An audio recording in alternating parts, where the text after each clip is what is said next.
I can assure you that any brand I've ever worked with has never come back to me and be like, Jade, you messed this up. Because I don't do that. Because I'm very particular about how I do things in terms of my business. And I think that just honestly being professional and enjoyable to work with has really helped me get the partnerships and opportunities that I want, which has been amazing. This is The Anonymous Marketer, a podcast where we tackle the biggest questions from the B2B marketing community. But instead of bringing on guests for a quick chat, every question comes from an anonymous source. These are the questions B2B marketers have, but are afraid to ask. Let's start the conversation. Hello, and welcome to The Anonymous Marketer. I'm your host, Kirsty Lang, and today we are talking about how to get started with monetization as a B2B creator. Joining me is one of my favorites, Jayde. Powell. Jayde, I feel starstruck. Thank you so much for making the time to sit in my virtual studio today. Thank you so much. I'm so happy to be here on this lovely, Wednesday? Yeah, I think it's Wednesday. I'm excited. Is it? I mean, look, this is going to come out on I think we usually drop on Tuesdays, so it doesn't even matter. We're just existing out of time right now. I actually think it's Thursday. No, really, I know.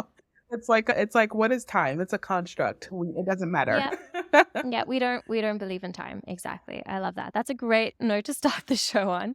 Yeah, so those who may not have come across Jayde's wonderful work, she is a content creator and marketer, the founder and head creative of the M-Co, a content and creative development agency, and the host of Creator Tea Talk, a LinkedIn audio series that brings together players in the creator economy to discuss all things creators, content, and culture. Oh, I love that alliteration. It just makes me happy. Jayde has a substantial following across platforms, and she regularly partners with cool brands to create cool content, which is why she was the first person that popped into my head when it came to the question that our anonymous marketer sent in today. So for those who may not know, all of the episodes of this podcast are based on what our listeners want to know. So if you have a marketing question that you would like answered, head over to marketersinDemand.com/anonymous, share your question with me, and I will bring on an expert like Jayde to help answer your question, solve your problem, give you some advice, whatever you need. Okay, so with that out of the way, today's question from our anonymous marketer is, I am growing my following on LinkedIn, and I'd love to start exploring working with some brands. Do I need to work with an agency? Where do I even start? Jayde, this is such a great question and something that I have been exploring myself with very mixed results. It's wild out there, so I'm really excited to get into this with you today. Yeah, I'm excited to talk about it. LinkedIn has been a platform that I've really been exploring on for the past, I guess, 2 years now. And it's been amazing to kind of see the opportunities that have come with it, with me posting more. And I always just say, I always start with this anytime I talk to anyone about LinkedIn content creation. I just think it's so funny how I used to be so vocal about how much I hated LinkedIn. And I would go on other platforms and talk about how much I hated LinkedIn and how terrible it was. But it's now my number one platform just because of the opportunities I feel creators can get from it, which I love. But with that said, I think there's a lot of ways that you can monetize on LinkedIn as a creator. It really depends on what you're trying to accomplish. So I'll speak to my personal experience. So I get paid through LinkedIn, majority through my sponsored posts. So that is literally me working with brands to promote a product or service or event that they want to be marketed. And through my content, like any other platform, I create content in a way that makes sense for me and my audience and share a link or information based on what that brand has asked for. Typically what that looks like is me creating text-only posts or videos. And I just work with the brands to kind of build out what that looks like. But it has been pretty open, to be honest. One thing I have loved about LinkedIn is in establishing my own presence. People have gotten pretty used to what my style is. And I think brands kind of act accordingly with that, which should be the case for most brand partnerships. Anytime a brand works with a creator, you kind of lean on your creator to know what makes sense for their audience. But yeah, through sponsored content. And then I've also have gotten partnerships through my Creator Tea Talk series. So my Creator Tea Talk series is a LinkedIn podcast that I host. And what I've gotten brands to do is sponsor some episodes. So that's like another form of income. And then also, I would say in terms of just like deciding whether you want to work with a talent management agency, that is something I've also explored. I'm actually signed with a talent agency last year because I was like, I want to beef up my efforts on LinkedIn outside of what I'm already doing.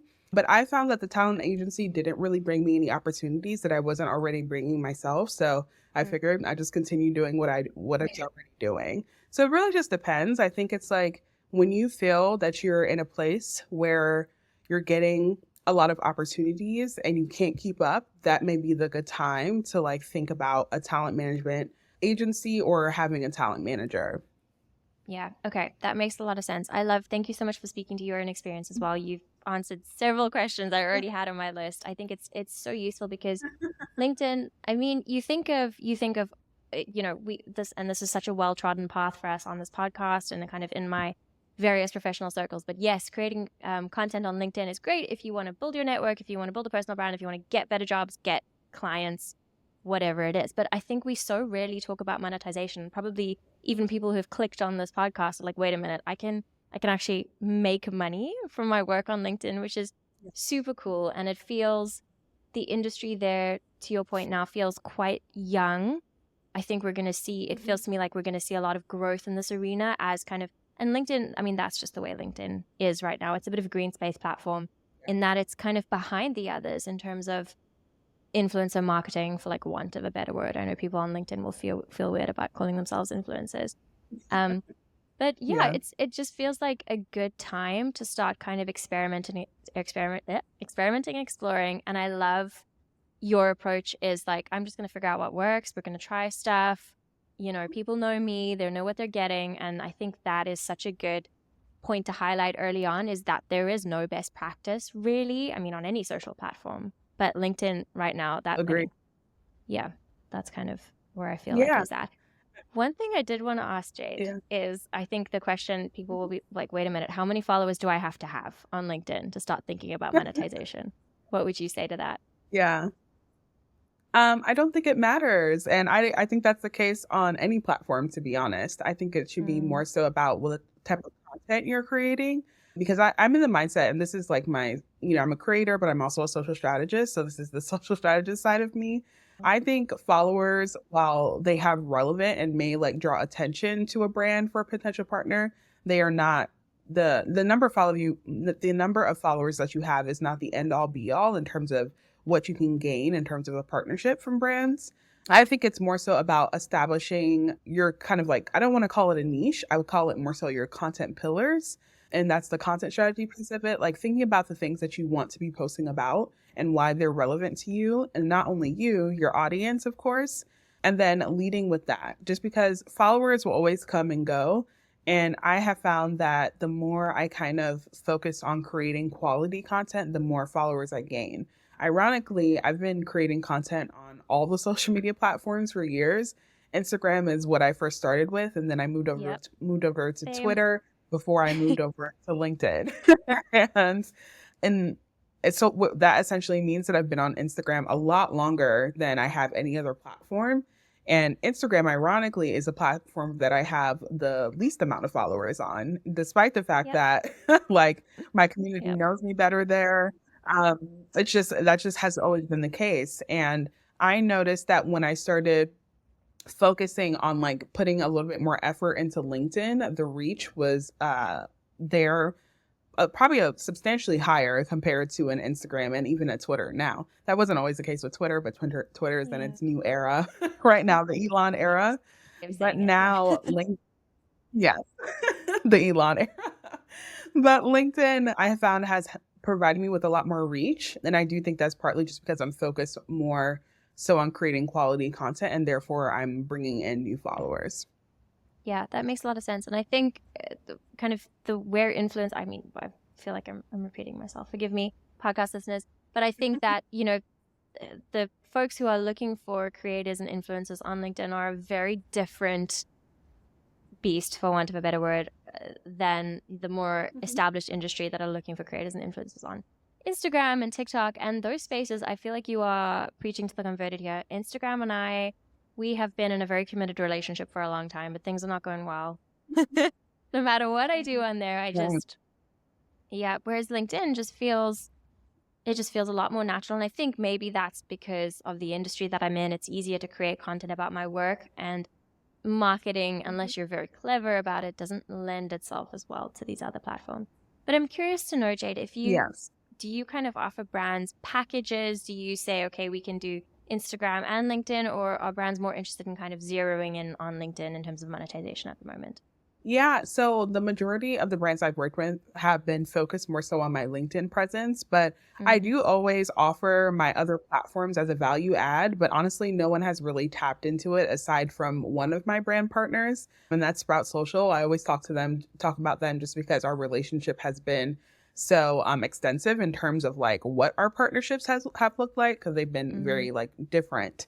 But Instagram honestly has just like not been a priority for my brand partners. I always say, like, you know, if you guys want to plus up the experience by like posting the content also on my Instagram, here's what my rate will look like. But usually they're just focused on my my LinkedIn audience, excuse me.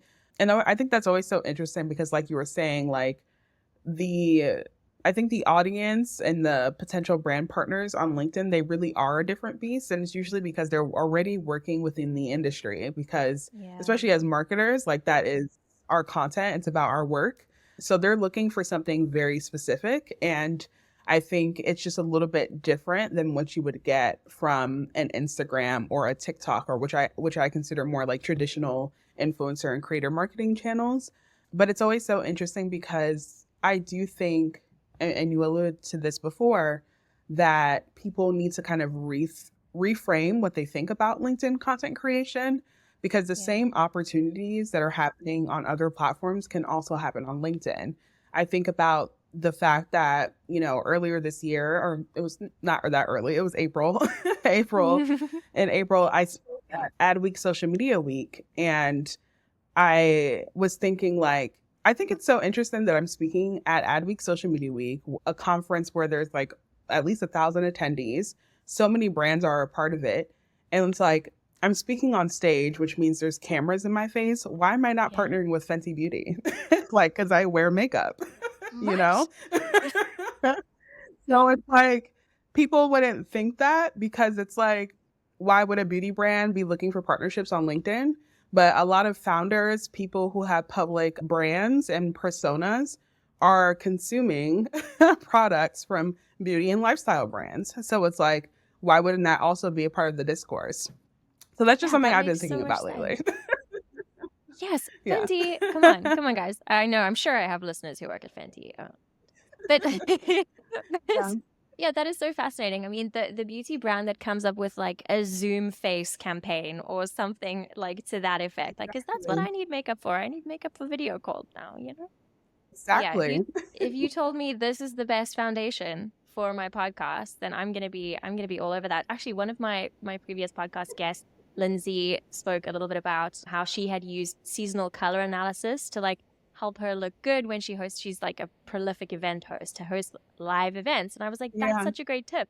And I totally went and did that. And it was such a game changer. Sorry, I'm going off on a tangent, but that I think there is such an open space for this area. Like marketers, if you were working at beauty brands, if you're B2C, you would be listening to a B2B podcast, I'm sure. But yeah, I think that there is an opportunity here. Definitely. And contact Jayde. So speaking of opportunities, Jayde, before I wax lyrical too much, how do these opportunities usually come to you? Do you do outbound? Do you pitch brands, or do they land in your inbox? So far, they have always landed in my inbox, and I really do credit that to my social media presence and my network.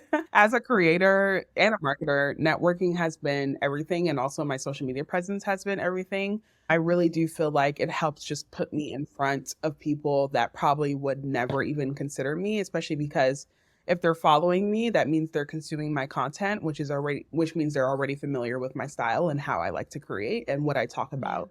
So it does make an easier connection. Ironically, because I recently started working with a content strategist, because I'm the content strategist that needs a content strategist, just like a therapist needs a therapist. And so much. I'm a personal trainer who needs a personal trainer. So like, I feel this deeply. Yes. Yeah, exactly. So I started working with a content strategist, and I told her, I was like, I want to beef up my LinkedIn presence and make sure that like a lot more brands and marketers are aware of who I am. And that was one of the first things we talked about. What is my outreach strategy? So I'm literally this week going to be working on my pitch deck, just as I would be working internally at an agency, a pitch deck, but it's for me instead of a brand. This is so exciting. Yeah. I'm Yeah. gonna be So checking your socials every day to like get an update on how that is going. I would love to. yeah. I'm fascinated by media kits and pitch decks because I've kind of worked on both sides of influencer marketing, trying to find creators to work with and also kind of working as a creator myself. So just the approaches are also Yeah. different, and I would love to learn. I think that would be a great LinkedIn post Yeah. for you from you. I'll keep you If you're posted. listening I'm to this excited. now, go and check out Jade's LinkedIn. It's there. It's waiting for you to consume. Thank you. Yeah, I love that so much. Yeah, that's fascinating. I feel like I want to chat more about how you landed on a content strategist, but that might need to be an episode for another podcast because we could go down so many rabbit holes there. One thing I did want to ask Exactly. you, I know we're almost up against time here, but one thing I did want to ask was how do you figure out how much to charge? Yeah, that has been a lot of trial and error, to be honest. I've been creating and getting paid to create for about, I want to say 4 years now. And I'm going to be honest, every year it has just been me throwing out numbers until someone says yes or no. I'm kind of navigating it that way. I remember one of the first pieces of content I ever got paid for was a video that I created for my Instagram. And I kind of based it on what I knew from working internally on the brands and hiring creators. So I got to like see the contracts and see how much creators themselves were charging. So I used that as a gauge to where to start. And I remember I charged $500 for that video and they said yes. So I was like, okay, I'm going to keep going. And that's what I've been That's doing amazing. ever since. I've just been raising the rate and seeing if who bites. And so far, mostly everyone has said yes. And that to me just means I can keep going higher and higher, especially as I get more experience, as I gain more skill set, Absolutely. even like strengthen my content skills. I want to say the highest I've been paid for like a full brand partnership experience has been, I want to say like $5,000 at one time, but I've already decided like next year I'm doubling everything. Oh my goodness. Okay, but Like, I love firstly, thank you for sharing numbers. I wish this industry was more transparent. So obviously I work for Buffer and it's one of our biggest kind of pillars is like salary transparency. Just it's such a yeah, it's so refreshing to hear someone as a creator who talks about money in yeah, this way. And I think more of us should be doing it. yeah. Can you share what you created for that $5,000 partnership? It must have been a heck of a lot of work. Yes. Yes, it was. It was fun work, but it was extensive. So this was a campaign that I actually pitched to my partner, Sprout. Of Mhm. course, they were very open because we've had this relationship ongoing for Yeah. years now. So this was a part of the experience that I had while speaking at Adweek Social Media Week, ironically. So I Mhm. wanted to go to Adweek Social Media Week, but I could not afford the ticket because those tickets are very expensive. Yes. And I sent an email to the team at Sprout and I was like, hey, I want to do an Instagram takeover. I want you guys to send me to Social Media Week. I will go on your Instagram with my tiny mic, talking to the people, the attendees, and I love the just tiny like mic. get in people's face. You guys will get content out of this. And then included in that, I would promote the experience on my LinkedIn. And they were like, yeah, let's do it. And it was so much fun. I got to go to New York. I got to talk to people, interview people. It was all on their Instagram stories. And then I think included in the package was like I think it was only two LinkedIn posts that I had to do coupled with that. And it went really great. It was such That a is fun such a partnership great and they were idea. very happy. Oh man, I'm just first of all, like I'm annoyed because like Sprout's such a big competitor for us and they do such great work and I've got to like acknowledge that right off the bat, like big fan, but also, competitor. Wish I had thought of a concept Yeah. like that first, but I love what you mentioned about like long-term partnerships as well, because that's something that we've been discussing internally. Like, is it more beneficial to kind of go long distance with someone versus, ad hoc post, ad hoc post, ad hoc post? Because I think that level of partnership just feels a little bit more authentic because you get to understand the product a little bit more. You know the people, you know what the expectations are. I'm just surmising here. Can you chat a little bit about why that works really well for you?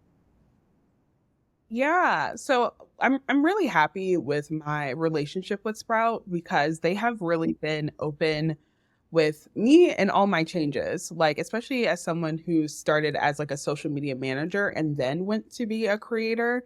Hmm. Like, one, it was like such a natural part of my career progression because I had already been using them as a platform as a social media manager. But when I went to the creator side, they were so eager to be like, okay, how can we continue working with you? Which was Yeah. amazing. Like, there's nothing greater than to like feel support from your brand partner.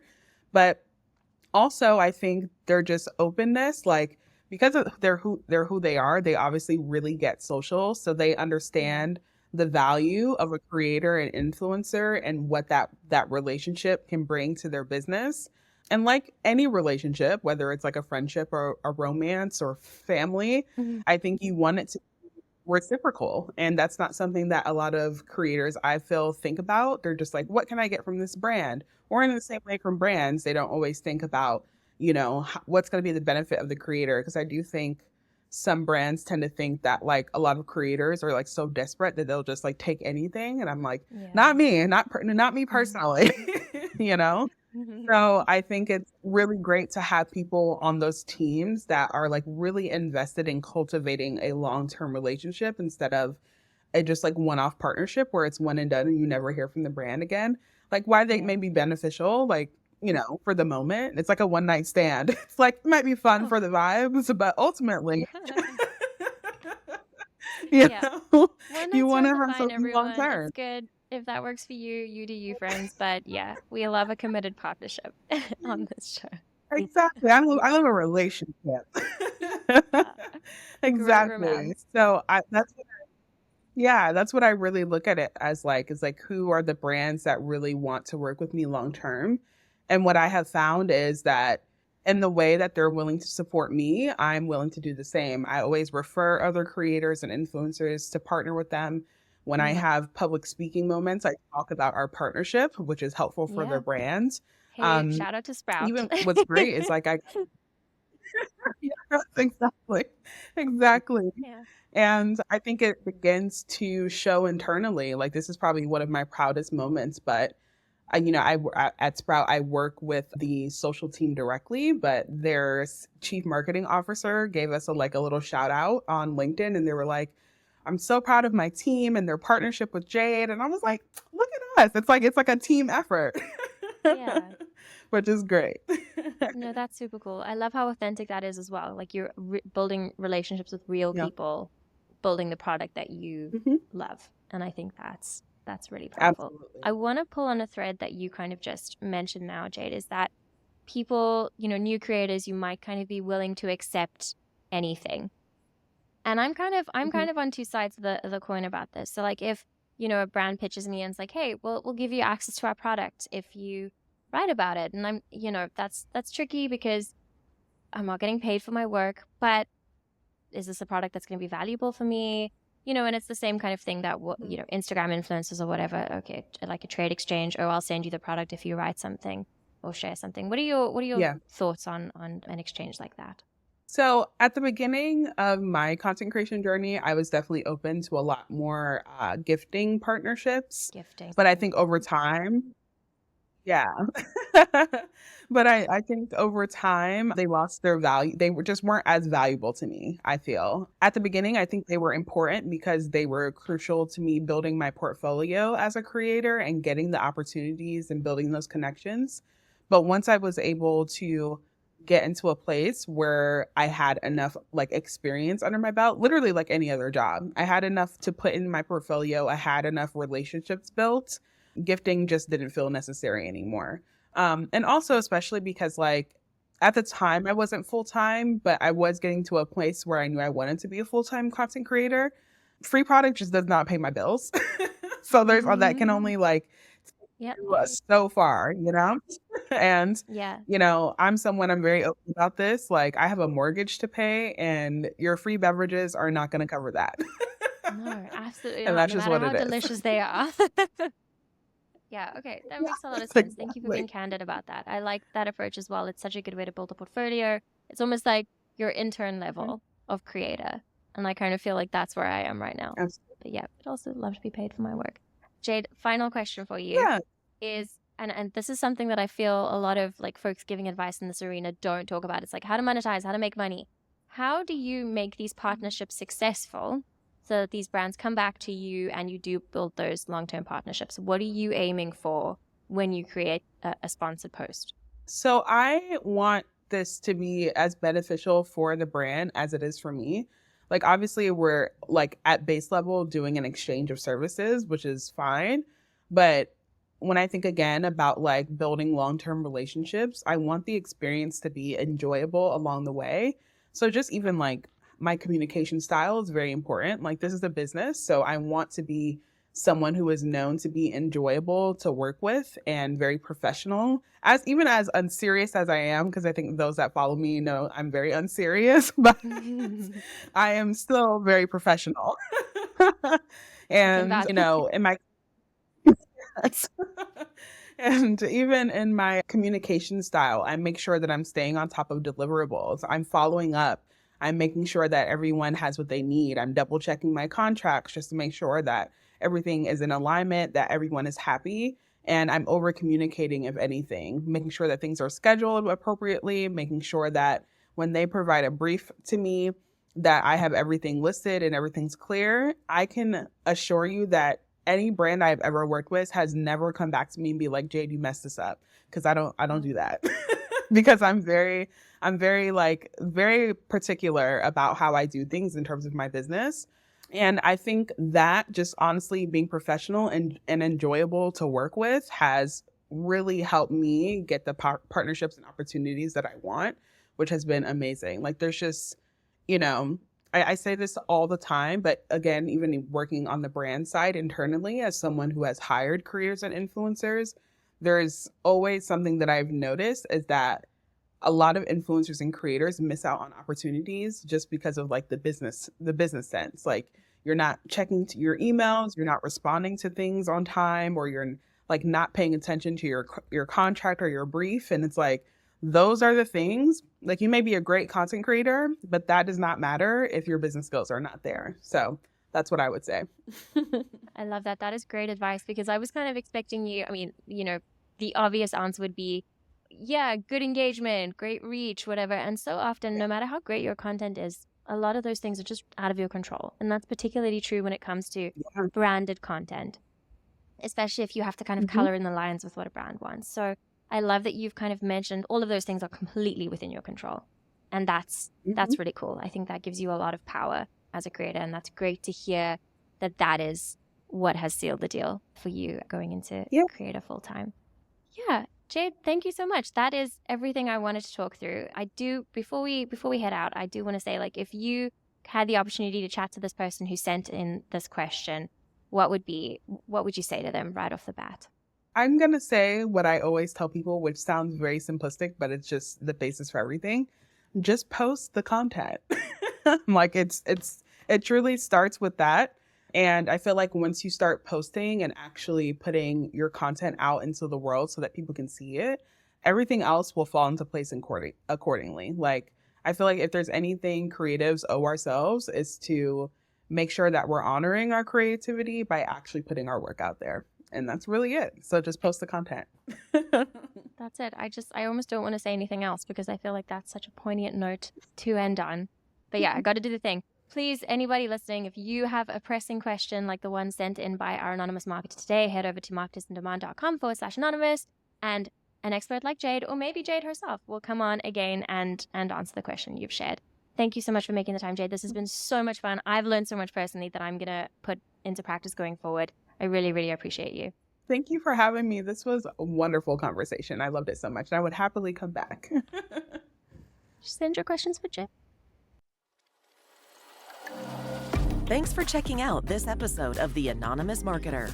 This show is part of Marketers in Demand, a network of podcasts featuring the world's leading B2B marketers. Unlock your full potential as a B2B marketer by going to marketersindemand.com.